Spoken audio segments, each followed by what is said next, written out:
mainstream media na to, abs-cbn, tapos may mga analyst dito na ginigest nung mainstream media. Makikita natin dito na meron talaga pala na somehow kahit maybe against sa kanilang will, pero at least nailalabas nila na na-appreciate nila talaga yung kaibahan ng Duterte dito sa current administration. Panorin natin to, napakaganda yung sinabi dito.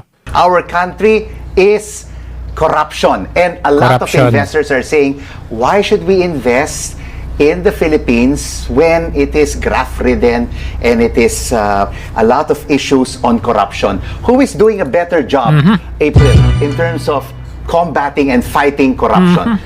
Was it the Duterte administration in its first 3 years or the Marcos administration in its first 3 years? Magkaalaman na. Well, I think Jonathan will have a better say on that. But April Litan, Chief Equities Strategist, COL Financial. okay, I'll talk about the rice situation na lang. Okay, so during the time of the Duterte administration, we also had rice problems in 2018. But looking at what happened in 2018, we had the rice tariffication law, rice prices went up, but then it went down right away. So in other words, rice was a problem. It caused inflation to go up, but then it was addressed right away. So this time around, like for us, we're saying, we're excited because for example, there are so many things that the government is doing. For example, it reduced the tariffs on rice. Globally, El Niño's over, and then India said walang COVID, walang pandemic. We're gonna lift the ban on rice exports. So we're seeing global rice prices go down. But then you kind of wonder, how come rice prices aren't going down?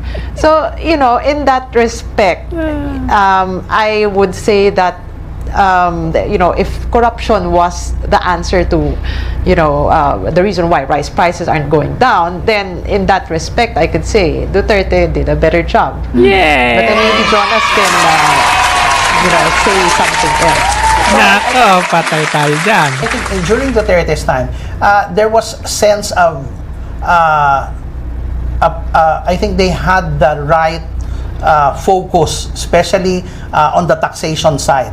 If you remember the mighty cigarettes, siningil. They were able to really go against tax evaders, of course, and they were still able to do. Lusyutan, di ba? Si Marcos, anong sabi niya nung first sauna? Bilang na ang araw nyo. Win-win situation. So there was an example that people were fearing, so that that kept things in check. Okay, right now the difference is that there are so many problems like inflation that needs to be addressed. You have an education crisis. So all of these things are a balancing act. Because during the time of President Duterte, diba? Alam ko, left-leaning ang mga to, nagsasalita.